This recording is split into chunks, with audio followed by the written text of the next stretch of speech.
Hi, Alicia. Welcome to the Integrative Health Coach Success Podcast. Hi, Julia. Thanks so much for the invite. Yes, we're excited to have you. Can't wait for us to have our conversation and dive into kind of what you believe to be the most important part of health coaching, health and wellness today. If we could first start with kind of what you're currently doing. I know you're IHP certified, what your kind of current practice looks like, and then we'll kind of back it up from there. Sure. Sounds great. I've been certified as a personal trainer for almost 18 years. And I'm a military spouse, so we move often. And it's just kind of hard to keep a regular clientele. I have done boot camps in parks, boot camps out of my home, worked at a physical therapy clinic, different things like that. But found it harder, but I always kept up my certifications, knowing maybe I would use it in the future. In 2017, 2018, I was introduced to a company online that was like a digital fitness and nutrition program that I started coaching for them. I'm still a coach for them currently, and found the online space of now I can do this wherever we move to as military family and still keep up my certification, still help clients with health and fitness related goals and things like that. So, been doing that for the past almost 4.5 years, and then actually met Dr. Cabral at a health and fitness conference and really enjoyed the part of IHP to where it was just getting onto a deeper level. And so kind of taking things deeper that way, finding the lab tests, realizing that there's more than just what you eat and and how much you exercise. So just kind of going deeper on the level like that. And actually from my own story, I had suffered from eczema ever since I was a baby. And it wasn't until at that point I decided to go gluten-free, dairy-free, along with this fitness program, and realizing that my skin, my eczema had gotten so much better. And the first lab test that I took from Dr. Cabral from Equilife was the food sensitivity test, because I wanted to know. I knew my skin was already getting better. I didn't know what it was. So I thought it might've been a food sensitivity, and cow's milk dairy was my number one food sensitivity. So knowing that I had gone dairy-free and was feeling so much better, had that relief from the eczema. No dermatologist when I was growing up had ever mentioned that it could be something that I'm eating. They would just give me steroid creams and different things, and living in different climates throughout the military gave me, sometimes I got relief from the eczema, sometimes I didn't, but knowing now that it was absolutely, a dairy sensitivity, once I, got rid of most of the dairy, I've been, it's been such a relief, and haven't had to deal with it as much as, I just never thought it would go away. So having the lab test knowledge of knowing that so I thought this would be great. I can help others. Maybe they're not dealing with a food sensitivity, but, maybe it's hormonal imbalance or thyroid issues or different things like that. It's just knowing that there's a deeper level you can go to for your health makes a big difference. Yes. Yeah, absolutely. And it's so crazy, right? Like even if just dermatologists had a slight understanding of how foods can make skin, because we see it all the time. I'm sure you see it all the time. Right. Even if there's another underlying cause of something like eczema, maybe it's gut related and yeast or candida or parasites, food usually exacerbates it at the very least. And even with babies, I see it all the time with 1-year-olds or even infants who are even just being nursed and the mom's eating lots of dairy and gluten and their skin is horrible. There's just this non-relationship in conventional medicine towards what you're putting into your body and how it's resonating on your skin. It's oh God, if we could just get a little bit of that, into the hands of just dermatologists, it would be such a relief for so many people. Right. Because it can be uncomfortable and debilitating to some. It can be a condition that kind of just plagues your life on a daily basis. It is. And honestly, I grew up in South Dakota, so we had really cold winters and really hot summers, different extremes with the temperature. And, I'd say it was awful. One of my dermatologists told me it was the second worst case he had ever seen. And I think that was when I was an infant. So, oh, wow. Just knowing now that I don't have to deal with that is just so much of a relief. Yeah. Yeah. And, information that you can then pass on to others. Right. Exactly. Okay. So what I would kind of love to touch upon, because I think this is where the meat of our conversation is going to come in. What is your kind of biggest belief as a practitioner, as far as kind of your, broad belief system when it comes to kind of health and wellness? Well, I like going back to basics. And I think a lot of times that's what people have forgotten about, just the basic things about getting outside and having that sunshine on your face, walking, going for a hike, walking in nature, going for a walk, a basic walk. It doesn't have to be a hard run. It doesn't have to be interval training. It doesn't have to be, any hard workout thing like that, but just those basic things of drinking your water every day. Sometimes it feels a little bit like not that hard, but honestly, I don't think it is hard. And I feel like a lot of times we're always about that next best thing, like, get this to track your fitness level or your diet and nutrition. And there's so many different things out there that we think can help us. And really, I feel like a lot of it is just slowing down, getting back to the basic things, eating those whole foods, maybe cutting out those things that aren't as good for us, and just getting back to those basic things. And it all takes patience. I think that's the hardest thing. Everybody wants a magic pill. Everyone wants a quick fix. But I think, the more we can slow down and get back to those basic things, that it takes time, but it will definitely be worth it in the end. Yes. Yeah, for sure. I think a lot of our mindset today can kind of be, things that are like worth having, or something that I really want is going to take sacrifice and it's going to be hard. And I need to like give up so many things. And so like a lot of people at least come to me with like this mindset of, it's okay, I'm like willing to give it all up. And sometimes it's just about, like you said, just doing simple, easy things in your day that aren't necessarily going to be completely, crazy commitments, but just eating a little bit better, taking out processed food, going for a walk, drinking water. So many people just don't do what their bodies were supposed to do or intended to do, just literally like move and breathe good air and get good sleep. That when we kind of like reach for all these other specialty things, the body doesn't receive it in the same way when that kind of like foundation isn't set. Right. And I think also, I just had a birthday last week, so I turned 45, but I feel like as I get older, my beliefs around this change a little bit as well. I feel like at this point, I'm just wanting to be healthy and live longer and you just enjoy my lifestyle, and I have, since I had been interested in fitness, I've done a fitness competition. I've done sprint triathlons, half marathons, different things, CrossFit type workouts. And I still do enjoy those, but I have learned it's not good for my body to do those every day.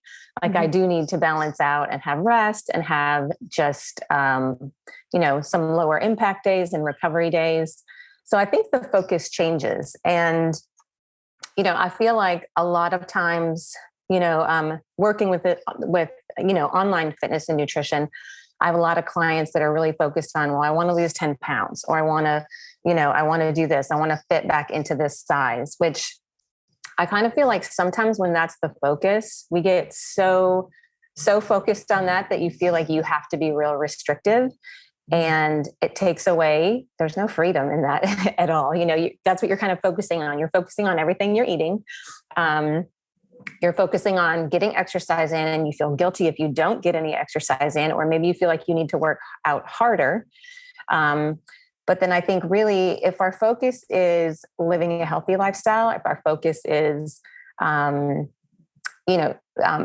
whatever we eat, is this going to be helpful for my body, or is it going to poison it in some way, or a small amount of, is it going to do it more harm than good?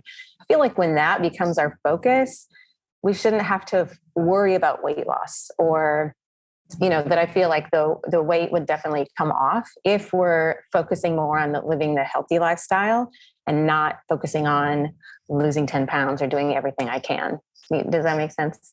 Yeah, Yeah, absolutely. And I always, tell clients having goals, is important, having like their mindset on something, but oftentimes the way we approach, the goal is just as important. And I agree, if you're kind of more focused on lifestyle and health and how that's going to lead to the 10-pound weight loss versus like just getting there as quick as possible, because I think we all could agree that I could get somebody there pretty quick, but how long are they going to stay there? How are they going to feel once they get there?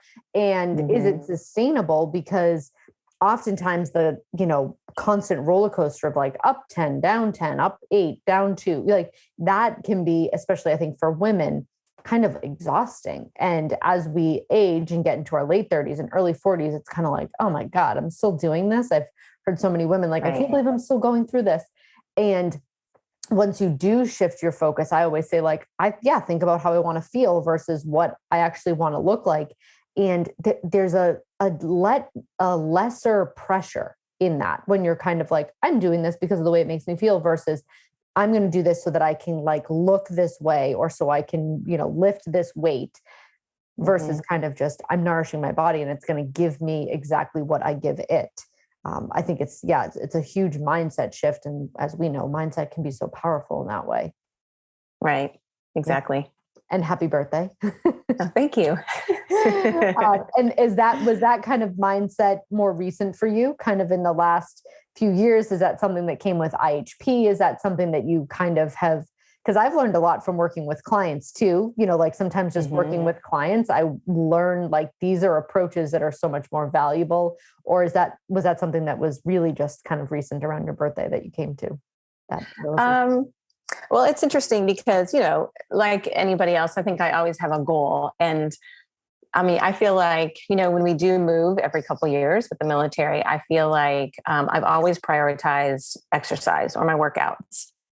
So when we move to a new place, it's like, oh, what's going to be my new gym? Where am I going to get involved for my exercise? Or, right now I currently live in Hawaii, so it's easy to get outside and go for a walk or go for a hike or walk along the beach. And, there's more things here that are relaxing to do that way.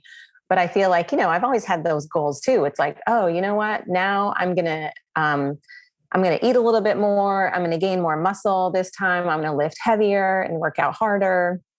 So I've had those different goals, and I've seen in pictures, how my body has changed, through different times.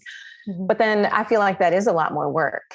And I'm thinking, and this is just for me personally, everybody should have a goal, I believe. But when my goals were that, and I would meet the goal or I'd get close to the goal, and then it's kind of like, I don't know, that's kind of a lot of work. Is that really worth it for me? It's like, I kind of just want to enjoy my days. One thing I like to say too is love where you live. And, we've moved 13 times in 23 years. So I've lived in a lot of different locations. There's been a lot of different things to offer. And I don't want to miss out on being hyper-focused on myself, whether it be, gaining muscle or, I told you I did a fitness competition. That was a long time ago. But I realized after that, it was a good experience. I would probably never do it again, but it was a good experience. But I was realizing like how much of that time was spent on myself. And I had small children. Well, it was between my boys. So I had a small child. And I was focusing on, eating fish and eating broccoli and getting the different meals in, where I was like, this is all about me. And I don't want it to be all about me, So it was a good experience. I'm glad I did it. I did learn a lot, but, going forward, it's just like, I want to enjoy my day. I want to spend time with other people. I want to help others. That's kind of why I love for Integrative Health Practitioner, I love that I can do it online, and I love that I can also make my own schedule. So I don't have to work, 40-hour work week. I can work when I want, or I can take time out and take a day off and go for a hike. Or I've really gotten into pickleball lately. So I do like playing pickleball in our neighborhood. It's great about playing pickleball. So I think it's been it's kind of a long answer to your question, but, I feel like it's been a gradual up until this point, and I'm just happy to be active and healthy, for where I'm at now. And, both my boys are 19 and 16. So honestly, keeping up with them and, that's something all in itself that's hard. We used to play basketball as a family. And, you know, the times where you would let your kids win, and then pretty soon when they start getting taller than you and start beating you, it's like, okay, you know, now they're better than me, and we are a competitive family. But it's still fun to have an active family and do those things. But I'm just glad, you know, that I'm able to get out and hike. And, you know, I put this in a post for my birthday, but grateful for my body that I have. You know, I'm not, you know, but that takes work in itself. But I think little by little and day by day, my goals have changed a little bit, but I'm also learning more about, so it has been mostly through IHP, but it has been learning more about, you know, the nutrition. You know, I used to not eat breakfast in the morning, and now I have a smoothie so I can have, you know, get those nutrients in and have energy for my morning and energy for my workouts, and kind of more sustaining. And I'm more, you know, more vegetables. There's just different things throughout my day that I have made changes with that are putting me on a more healthy route versus, you know, being focused on either weight loss or fat loss or gaining muscle, you know. So I guess my goals have changed a little bit. So just along the health journey. Yeah, of course. And I think the whole like community aspects, like when you say love where you live, I mean, moving that many times and not like spending, you know, 6, 7, 8 years in one place where you're able to like establish, you know, a group of friends to play pickleball with or something like that. It is, you know, important to almost have that like sense of community as I think part of like just general wellness, right? Like we are by being like we thrive off of others' energy. We thrive off of relationships and all of that. And so kind of, yeah, could you go to, you know, the gym and just like do your workouts and by yourself with your earphones on every day, but then you miss out on the connection with other people. And I feel like we oftentimes totally like downplay the importance of that. And I think, especially in this day and age, like so many more people are just like, they're working either from home in their office or their, you know, cubicle, or so much is online. I mean, even our Whole Foods recently just put in all like self-service checkouts. And I'm even thinking to myself, like, just like a simple, like, oh, hi, how are you? You know, the woman that usually, the old lady that usually checks me out at Whole Foods, who like says hi to my kids and gives them stickers. I'm like, just that simple like relationship is personal connection. Yeah. Of, you know, I like to ask her how her day was. And she was like always smiling. And it's little things like that where we're just slowly stripping away those connections. And so consciously maintaining them on your own, I think is important, which it sounds like that kind of shift has happened for you. Yeah. Right. And I think now a little bit of my balance is, you know, learning more for studying for level 2 about the lab tests and learning more about that. Fascinating to me, but it's like, I can stay in my house and learn, you know, like, you know, because, and I think, you know, the pandemic changed that a little bit with just our whole online community. Yeah. But I'm a people person. I'm extroverted. I love to get out and have that connection as well. So I totally understand that personal connection. I think it's definitely, falling away, but needed. It's much needed. Even if you get out and meet your neighbors, talk to your neighbors, and you know, I've been trying to be a little more cognizant of that. Just, you know, I can easily go run my errands and not bother anybody, I think, but I think it does help. Like you said, just a smile to the cashier or the checker, or, you know, that can make somebody's day, especially in today's world. So those are important too. I'm a people person. Yeah. And I can get caught up in like my husband, like I always joke in like my neighborhood, like my husband talks to all the neighbors. I'm like, oh my God, they must think I'm like, just like the Grinch. Cause I can like go from my house to my car to the store and back, cause I'm like focused on what I need to do. But like when you kind of, and I'm more of an introvert anyway. So like, I'm not like a, you know, group person. I could like sit and have a conversation with one person, but, I think even when you're not super extroverted, it's important to kind of like put yourself, you know, in situations where you're just feeling connected to other people. And like you said, it's not just about you, but about like making somebody else's day or asking somebody else how they are. So that, you know, everybody's kind of benefiting from it. Right.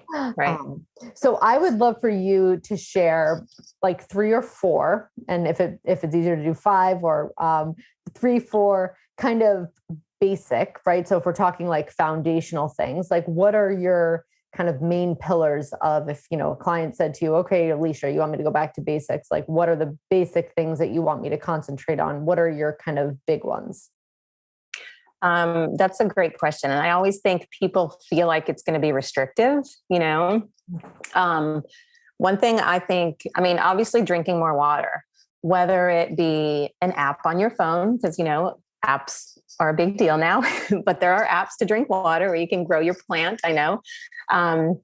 But I feel like a lot of people focus on taking away or restricting. Oh, I have to give up this. I have to give up this. I have to give up this. And honestly, I think we should change our mindset a little bit to be, what can I do more of? Or what can I add in? Like, if you start drinking more water, you might be less likely to reach for a soda, or, so then slowly you can change those habits. Adding more vegetables to your plate. So maybe if you're adding more vegetables, which are filled with fiber and, they're a lot more filling than empty carbohydrates or empty chips or things like that. Maybe if you focus on adding more vegetables, then you won't feel the need that you need a snack, midway through the afternoon or something like that. So adding that, vegetables, I think fruit, living in Hawaii right now is great because I have access to all these tropical fruits. We have many mango trees around where I live. So I'm getting excited because mangoes are almost ripe. Excuse me. My daughter loves mangoes. Oh my gosh. And we'll go to the store and I have to buy some that are like soft enough that I can peel them the second we get home. And then some that are like going to ripen over the week so that she has some for the end of the week because, man, she's a big mango fan. So she loves life. Yeah.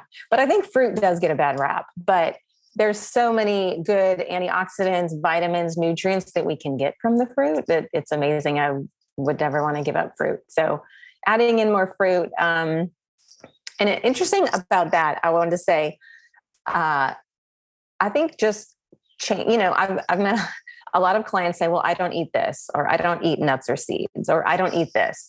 And, it's kind of like I have to think about, even my boys sometimes are like, well, I don't like this. I'm like, well, I made it a different way. So I want you to try it again, keep trying. There's so many different ways to cook things, or, spices can add so much, especially those good ones like turmeric, curry, cinnamon, those spices, the cayenne that are good for us.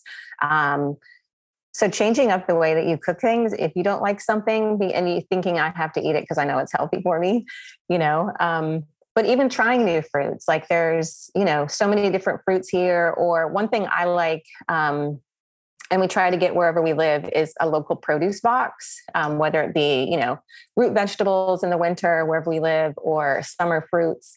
I like, I just get the box that they give you, their fresh box of the week or every couple of weeks. So then you get to try new foods and, being introduced to different things. I remember that's how I was introduced to fennel, and I don't really know all the health facts on fennel, but there was a caramelized onion, like fennel and onion dish that was so delicious. And it's like, I would never just go to the store and pick up fennel because I didn't really know, it was nothing I was really raised with or something we cooked with growing up. So I think just exposing, being introduced to different fruits and maybe new fruits, researching online, looking up how to cook them, how to, how to serve them, and getting your kids involved too. That's a big thing as well. My boys are older, but I remember they have always loved fruit for the most part, but it's, trying a new recipe. I'm still working on Brussels sprouts with my boys. I love Brussels sprouts, but they don't, but, so trying new things. So what I say, water, add more vegetables, simple walking. I think we discredit walking, and I've been there myself. It's like, I remember being, if I have an hour to work out, I'm going to go lift weights, or I'm going to do some kind of sprinting or HIIT training to make it worth my while. I'm not just going to go for a walk, and I'm not going to do yoga, Mm-hmm. But as I've gotten older, make it count. That like make it count. Yeah. If I'm going to sweat and burn calories. Yes, exactly.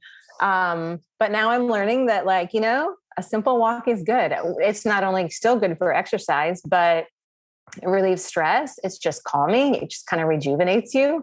So going for a simple walk is good, or even doing yoga. Your body's stretching, your body's moving.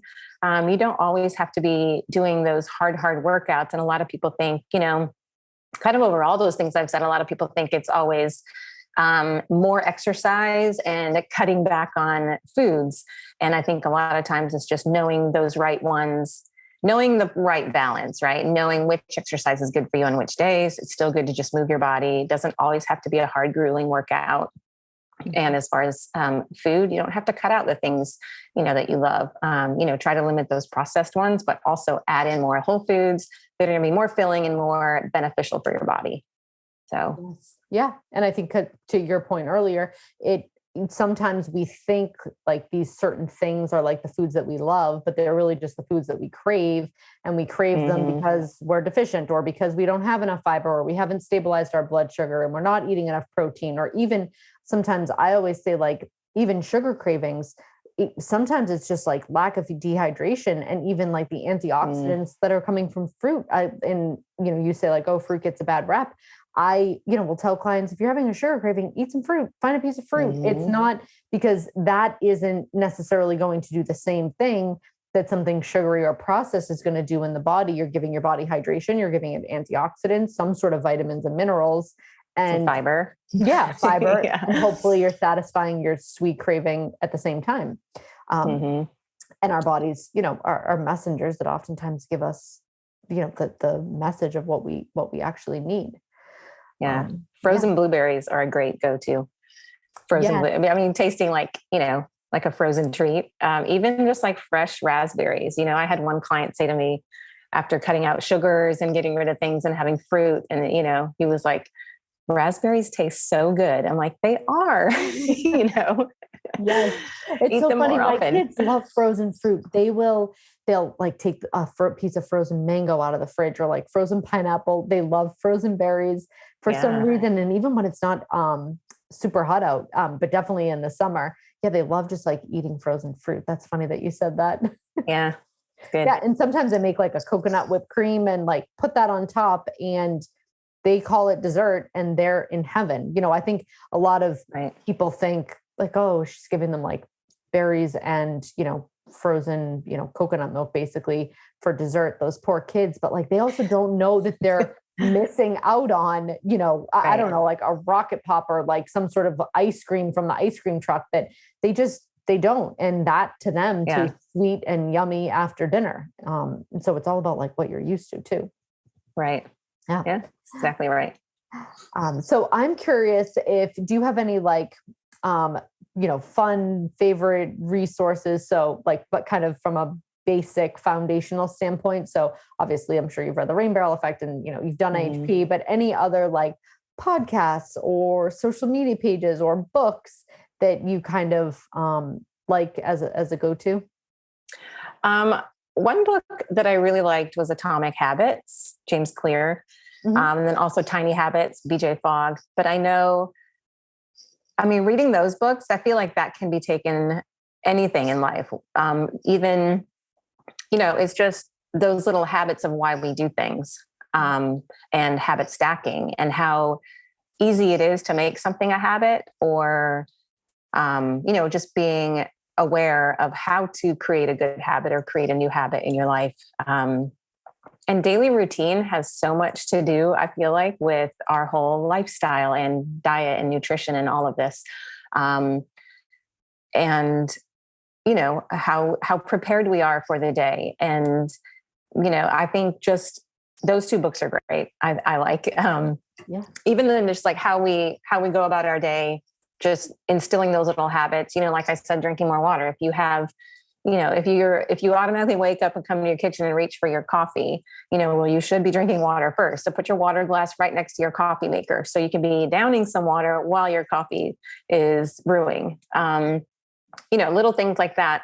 But those are two good books. I do remember when I first read The Rain Barrel Effect, I was extremely overwhelmed, but so much good information, And I think kind of thinking of those three books right there, I think it can be easy to be overwhelmed, but wherever you are on your health journey, I think it's just take one more step, do one more thing. Don't think of like, how many how many things you have to do or buy, because you really don't. Like I said, it's back to basics.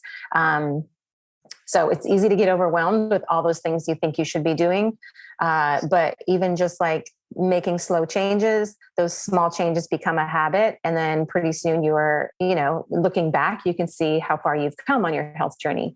So those are good. Yeah, I do. I like to read kind of boring books because I always like to keep learning. But those are really great. Great. Let me think. I just ordered Toxic, Heal Your Body, about mold toxicity. Yes. I just ordered that one. So I have received it, but I haven't started it yet. But I think that one would be a good one. See how far you've come. That would be like, talk about overwhelm, overload. You now the rain barrel effect is like old news, and you're reading about mold toxicity. Right. Exactly. And once you I always say, like, taking it in bite-sized pieces, and you just like continue to chip away at the things that you need to. And then eventually it's like, okay, this is all second nature to me. Like, I can go to the next level and, learn a little bit about this. And that doesn't seem so overwhelming, but yeah, allowing ourselves to kind of meet ourselves where we're at, but also our clients is something that's super important. So if people are listening and they want to kind of find out more about you, or do you have a website, a social media page, any places where you show up? Yes, I do. My website is Eat Well with Alicia, ALICIA.com. And I'm on Instagram, Eat Well with Alicia. I have a Facebook page, Eat Well with Alicia as well. So I do have some things on Pinterest as well, but Eat Well with Alicia, if you search for that, you'll definitely find me. So. Okay, great. Thank you so much for being a guest on the Integrative Health Coach Success Podcast. This was so fun getting to chat with you. And I thank you for sharing all your insight with our listeners. Yeah, thank you, Julia. It's been great. Okay, we'll talk soon, Alicia. Take care. Sounds great. Bye-bye.